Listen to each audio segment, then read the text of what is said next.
Selamat datang di program Merangkai Nilai Kehidupan. Program ini didanai oleh donasi saudara kepada Pijar TV yang memampukan pelayanan nirlaba kami ini menyiarkan kabar kasih Kristus ke seluruh pelosok Indonesia.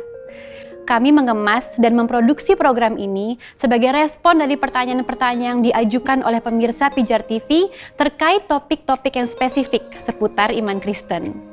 Bagi saudara yang ingin belajar lebih dalam lagi dan ingin mengajukan pertanyaan-pertanyaan terkait pembahasan di program ini, saudara bisa mengirimkan SMS atau WhatsApp ke nomor yang tertera di layar kaca. Tim Respon Pijar TV siap untuk melayani saudara. Selamat menyaksikan.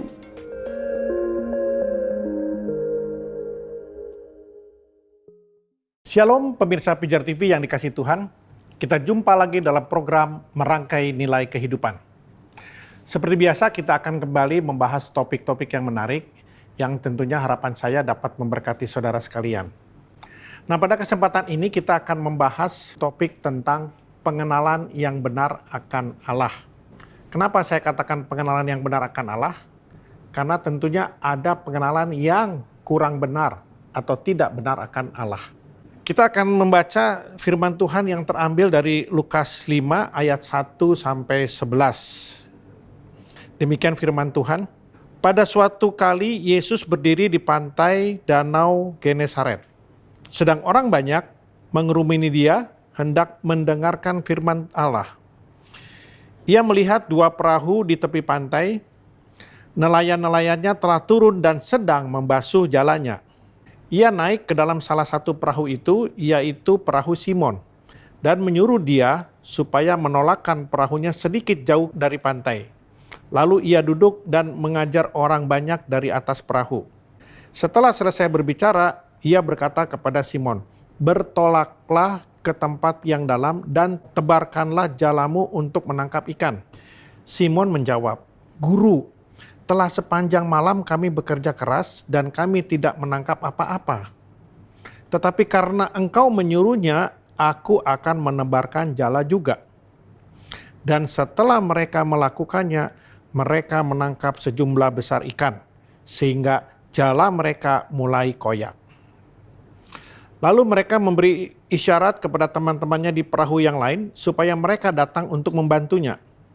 Dan mereka datang, lalu mereka bersama-sama mengisi kedua perahu itu dengan ikan hingga hampir tenggelam. Ketika Simon Petrus melihat hal itu, ia pun tersungkur di depan Yesus dan berkata, "Tuhan, pergilah daripadaku, karena aku ini seorang berdosa." Sebab ia dan semua orang yang bersama-sama dengan dia takjub oleh karena banyaknya ikan yang mereka tangkap. Demikian juga Yakobus dan Yohanes, anak-anak Zebedeus, yang menjadi teman Simon. Kata Yesus kepada Simon, "Jangan takut, mulai sekarang engkau akan menjala manusia." Dan sesudah itu mereka menghela perahu-perahunya ke darat. Mereka pun meninggalkan segala sesuatu lalu mengikut Yesus. Demikian firman Tuhan yang kita baca dari Lukas 5 ayat 1 sampai 11. Dari pembacaan firman tersebut kita dapat menangkap ada 5 proses dalam pengenalan akan Allah. Kita harus menyadari bahwa pengenalan akan Allah dalam perspektif kebenaran menjadi kunci utama untuk hidup berkenan kepada Allah. Dan kunci utama untuk masuk dalam rencana dan rancangannya dalam hidup kita. Masalahnya tidak banyak orang percaya yang sudah masuk dalam kebenaran ini. Memang pengenalan akan Allah merupakan sebuah proses. Ada yang pendek, ada yang panjang. Berbicara mengenai proses, berarti kita berbicara mengenai dua hal, yaitu waktu dan cara. Setiap orang memiliki waktu dan cara yang berbeda di dalam pengenalan akan Allah, dalam prosesnya.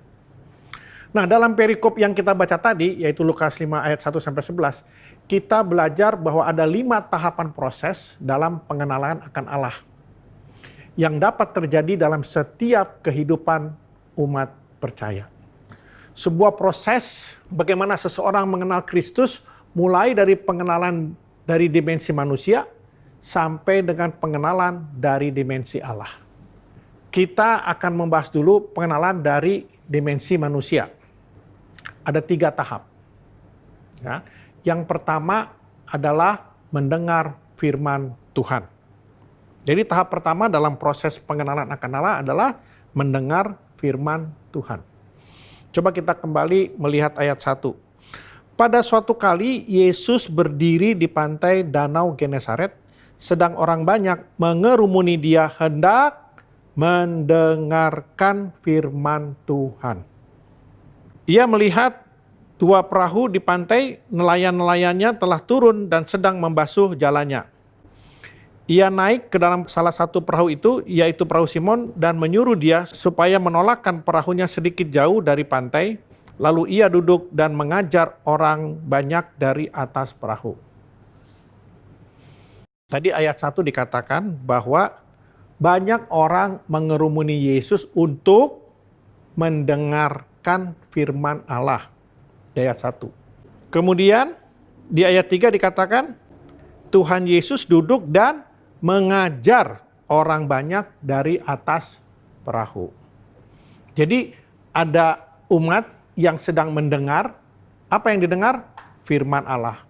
Kemudian Yesus mengajar. Ya. Jadi ada orang yang mengajar dan ada orang yang sedang mendengar ajaran tersebut.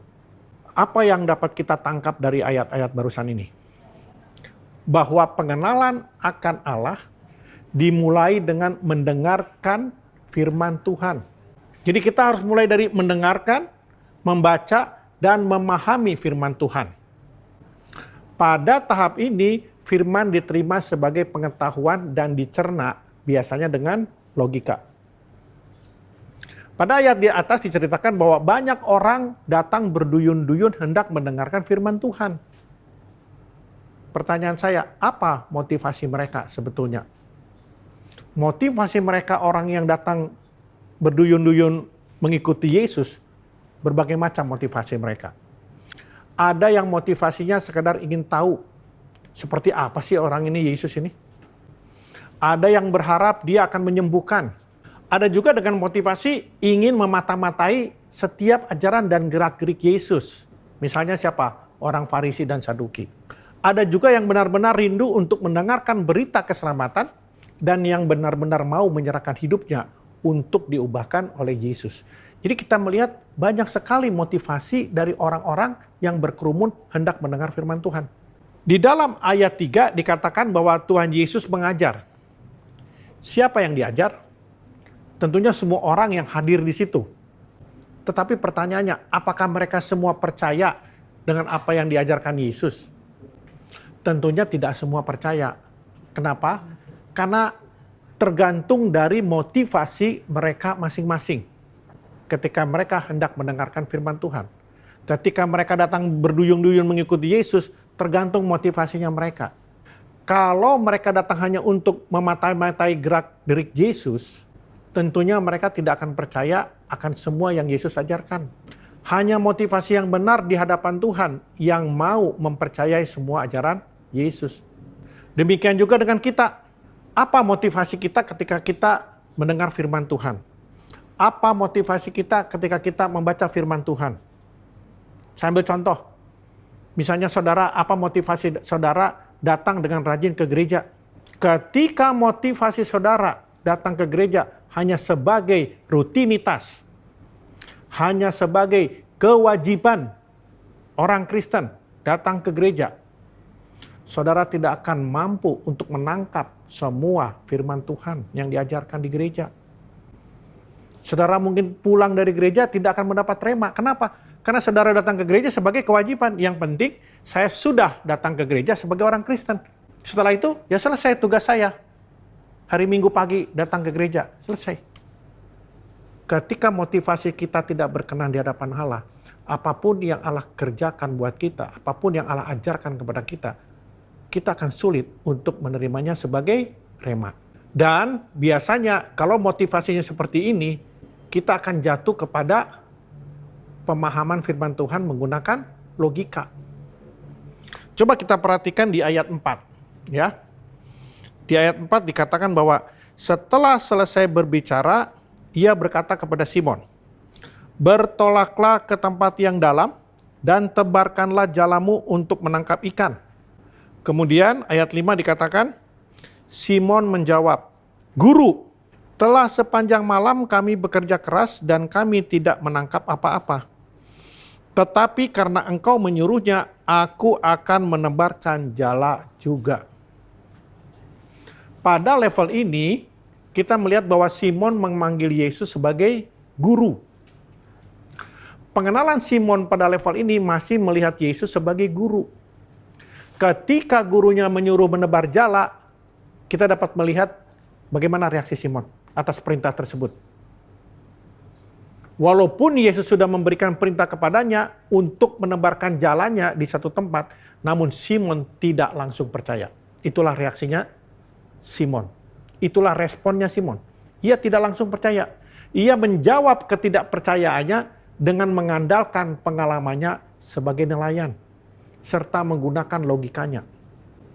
Inilah level di mana setiap orang akan mulai mengenal Kristus dengan logikanya.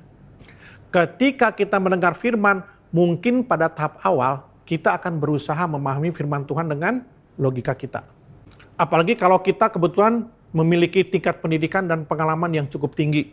Secara tidak sadar, kita akan memunculkan banyak sekali pertanyaan dalam pikiran kita ketika kita berusaha untuk mengerti firman. Entah firman yang sedang kita dengar di gereja, atau firman yang mungkin sedang kita baca di rumah. Inilah tahap awal dalam proses pengenalan akan Allah. Yang pertama adalah mendengarkan firman. Dan tahap kedua dalam proses pengenalan Allah, yaitu masuk dalam ketaatan. Dari bacaan tadi kita bisa lihat bahwa meskipun Simon belum percaya dengan perintah Yesus, namun ia tetap melakukan. Di ayat 5b dikatakan, tetapi karena engkau menyuruhnya, aku akan menebarkan jala juga. Seolah-olah Simon melakukan perintah itu dengan terpaksa. Dikatakan, tetapi karena engkau, siapakah engkau di sini? Gurunya. Yang menyuruh aku, maka aku akan menebarkan jala juga. Simon menggunakan logikanya bahwa dia adalah orang yang lebih mengerti ilmu nelayan dibandingkan Yesus. Iyalah pengalaman Simon dalam melaut jauh dibandingkan dengan Yesus. Namun demikian ia tetap mau taat kepada gurunya. Apa yang kita tangkap dari dialog antara Yesus dengan Simon Petrus ini? Petrus menunjukkan ketaatan kepada otoritas. Kita belajar bahwa ketaatan terhadap otoritas merupakan kunci kehidupan orang-orang percaya. Yang pada akhirnya akan membawa kita masuk dalam pengenalan akan Kristus. Siapakah otoritas yang Tuhan tempatkan dalam hidup saudara? Apakah itu orang tua, suami, guru, atasan, orang-orang yang lebih tua dari saudara? Semua itu harus kita taati. Taat kepada otoritas yang ada di dunia ini menunjukkan bahwa kita juga sedang masuk dalam ketaatan kepada Tuhan. Di ayat 6 dan 8 dikatakan demikian. Dan setelah mereka melakukannya, mereka menangkap sejumlah besar ikan, sehingga jala mereka mulai koyak. Lalu mereka memberi isyarat kepada teman-temannya di perahu yang lain supaya mereka datang membantunya. Dan mereka itu datang, lalu mereka bersama-sama mengisi kedua perahu itu dengan ikan hingga hampir tenggelam. Ketika Simon Petrus melihat hal itu, ia pun tersungkur di depan Yesus dan berkata, Tuhan, pergilah daripadaku, karena aku ini orang berdosa. Dengan ketaatan Simon, Simon melihat sebuah mujizat. Simon mengalami mujizat. Pengenalan akan Yesus berubah dari yang tadi di ayat 5 Simon mengatakan guru. Tetapi setelah terjadi mujizat di ayat 8 Simon memanggil Yesus bukan lagi guru tapi Tuhan. Setelah ada sebuah peristiwa yang tidak masuk akal yang dilihat Petrus yaitu mujizat, Secara spontan Petrus memanggil Yesus sebagai apa? Tuhan. Memang hanya Tuhanlah yang mampu melakukan mukjizat dalam hidup kita. Karena bagi Dia tidak ada satupun yang mustahil. Jadi kita bisa lihat bahwa Lukas 5 ayat 1 sampai 8 itu membuktikan bahwa saat seseorang berserah kepada Allah, tidak ada yang mustahil. Syaratnya adalah apakah kita mau taat. Mujizat terjadi saat manusia menaati perintah-perintah Allah. Mujizat yang terjadi dalam hidup kita pun seharusnya membawa pengenalan kita semakin meningkat kepada Tuhan. Bukan berhenti hanya sampai menerima mujizat saja. Saudara tentu ingat cerita tentang Yesus yang menyembuhkan 10 orang kusta. Dalam cerita tersebut, ada 10 orang kusta yang disembuhkan oleh Yesus. Namun kita tahu berapa orang yang kembali kepada Yesus? Ternyata cuma 1 orang yang kembali. Kemana yang 9? Mereka semua sudah disembuhkan. Tetapi mereka tidak kembali kepada Yesus. Banyak orang Kristen seperti 9 orang kusta yang disembuhkan ini. Bukan seperti yang 1 yang kembali kepada Yesus. Jadi pengenalan akan Yesus akan terhenti ketika mereka menerima mujizat. Dari 10 orang kusta yang disembuhkan Yesus, hanya 1 yang selamat. Yang lain tidak. Walaupun mereka mengalami mujizat. Marilah kita menjadi orang-orang Kristen yang 1 orang. Ketika kita menerima mujizat, ketika kita menerima berkat di luar akal pikiran kita, kita fokuskan siapa yang memberi berkat, bukan fokus kepada mujizat itu sendiri. Mari kita terus makin rindu ketika kita menerima mujizat, makin rindu untuk mengenal siapa pemberi mujizat. Dan itu yang kedua. Yang ketiga adalah mengalami mujizat dan berkat. Coba kita lihat di ayat 8 dan 9. Ketika Simon Petrus melihat hal itu, ia pun tersungkur di depan Yesus dan berkata, "Tuhan, pergilah daripadaku karena aku ini seorang berdosa." Kemudian ayat 9, sebab ia dan semua orang yang bersama-sama dengan dia takjub oleh karena banyaknya ikan yang mereka tangkap. Pada ayat 8 dan 9 ini menceritakan kejadian di mana banyak orang melihat mujizat karena ketaatan Simon. Simon melihat dan mengalami sendiri kejadian luar biasa yang terjadi di luar jangkauan akal sehat dia. Di luar logika dia. Apa yang terjadi? Ia pun langsung tersungkur di hadapan Yesus. Ia telah mengalami mujizat. Bahwa segala sesuatu yang di luar akalnya bisa terjadi, inilah yang membawa perubahan dalam diri Simon. Yang mengubah pengenalannya akan Kristus dari dimensi manusia menjadi pengenalan dari dimensi Allah. Bagi setiap orang percaya yang melakukan firman dalam setiap segi kehidupannya, firman Tuhan itu akan menjadi rema. Remalah yang akan membuat setiap kita masuk dalam pengenalan yang benar akan Allah. Tadi kita sudah bahas ada 3 tahapan pengenalan akan Tuhan yang dari dimensi manusia. Nah sekarang kita akan melihat tahap selanjutnya, yaitu pengenalan Kristus dari dimensi Allah. Pada saat seseorang sudah mengalami ketiga proses tadi di atas, ya, yaitu mendengarkan firman, masuk dalam ketaatan, mengalami mujizat, maka ia akan masuk dalam tahap selanjutnya, yaitu pengenalan akan Kristus dari dimensi Allah. Yang keempat ini adalah mengalami Kristus. Ya, pengenalan akan Kristus dapat mengubah pandangan dan sikap seseorang terhadap Allah. Sebagai contoh, tadi ayat 8 dan 9. Di ayat tersebut diperlihatkan perubahan yang terjadi dari diri Simon. Di dalam ayat 8 dikatakan bahwa Simon Petrus tersungkur dan berkata kepada Yesus, "Tuhan, pergilah daripadaku karena aku ini orang berdosa." Mujizat yang dialami Simon telah merubah pandangan dia kepada Yesus. Dan ketika pandangannya berubah, disitulah ia disadarkan akan siapa sebenarnya dirinya, yaitu orang berdosa. Dia mengatakan kepada Yesus, "Tuhan, pergilah karena aku ini orang berdosa." Demikian juga dengan kita. Pada saat kita sadar dan mengenal Kristus dari dimensi keilahiannya, semakin dalam pula kita mengerti siapa diri kita di hadapan Allah. Kita akan disadarkan bahwa kita adalah orang berdosa di hadapan Allah. Kita sadar kalau hidup kita selalu membutuhkan Tuhan. Kita sadar kalau kita tidak berjalan bersama-sama kekuatannya, kita akan binasa. Jadi kesadaran siapa diri kita sesungguhnya di hadapan Allah akan tergantung dari pengenalan kita akan Kristus. Apakah kita sudah mengenal Kristus dari dimensi keilahiannya?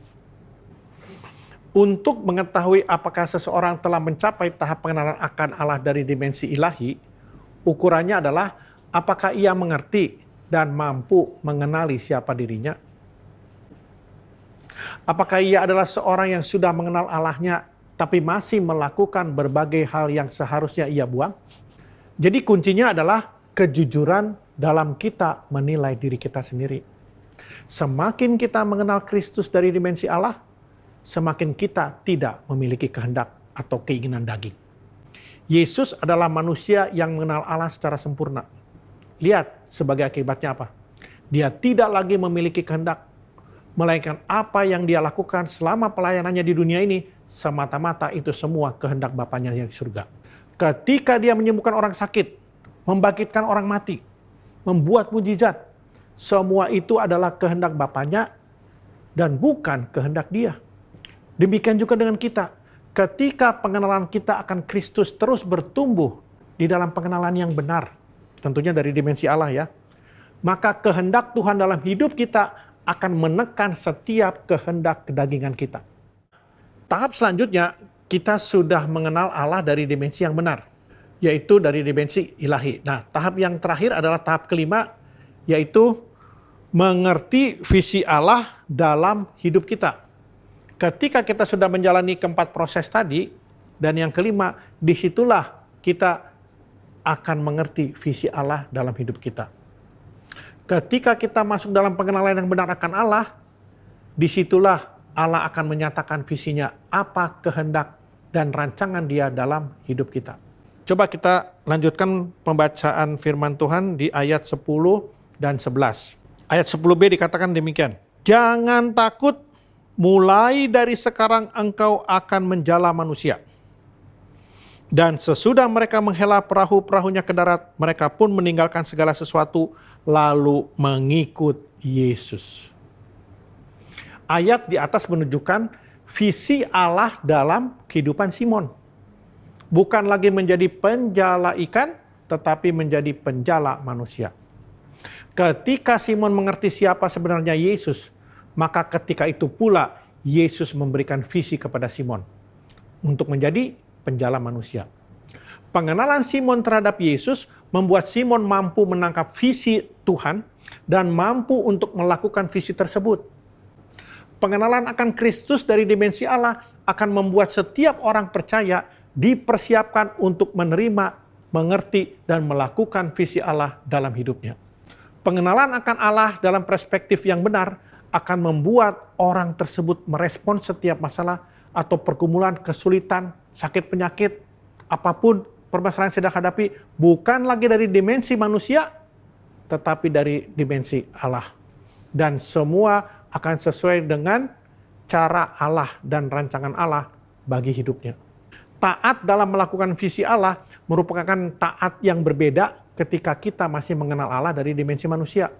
Taat dalam tahapan ini sudah dilandasi dengan pengenalan yang benar akan Allah. Ya, jadi ketaatan dalam fase ini adalah ketaatan di mana kita menjadi sahabat Allah. Ya, kalau kita baca di dalam Yohanes 15 ayat 14 dan 15. Demikian firman Tuhan, "Kamu adalah sahabatku jikalau kamu berbuat apa yang kuperintahkan kepadamu." Dan ayat 15, "Aku tidak menyebut kamu lagi hamba, sebab hamba tidak tahu apa yang diperbuat oleh tuannya.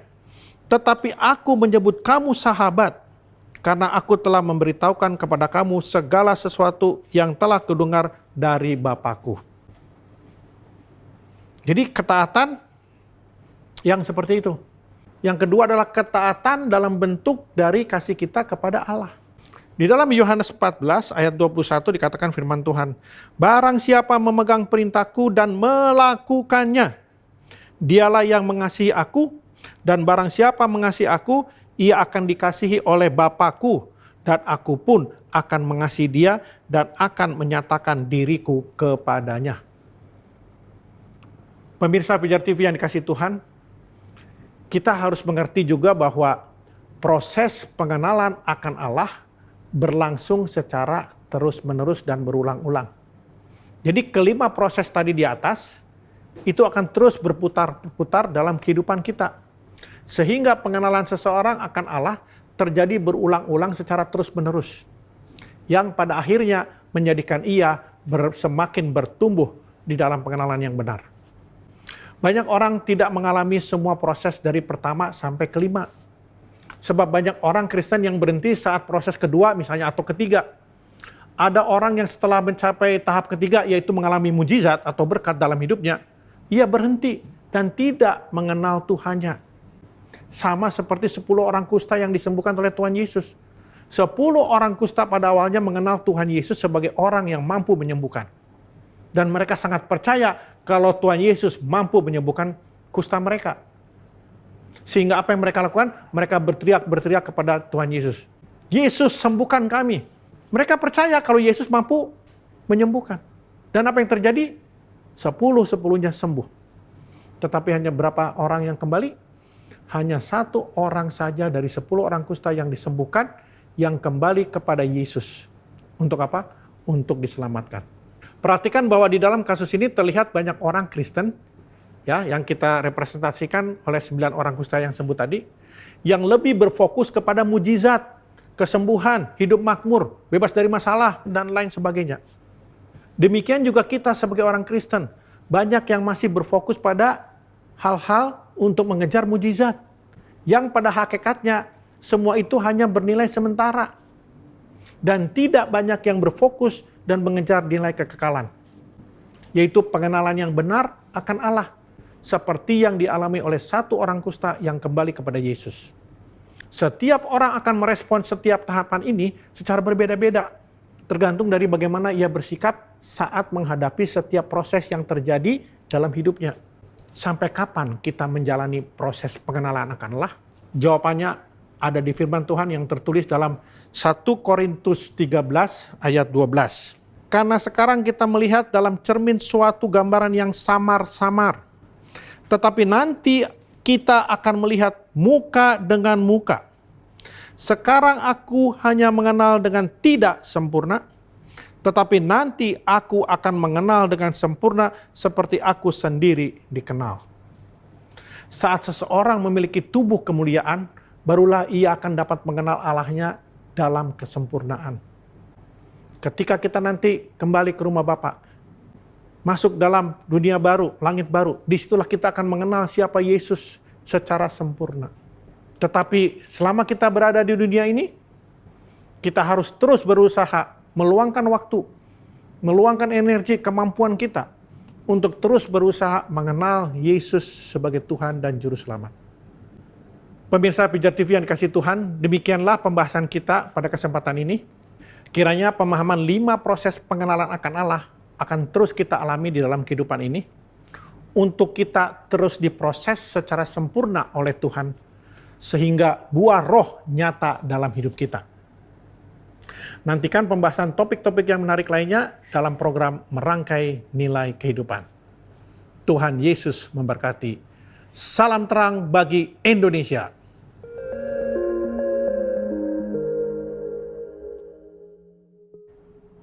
Terima kasih saudara telah menyaksikan program Merangkai Nilai Kehidupan. Kiranya program ini dapat membantu kita semua bertumbuh dalam pengenalan yang benar akan Tuhan. Bagi saudara yang ingin bertanya atau didoakan, silahkan kirim SMS dan WhatsApp ke nomor yang tertera di layar.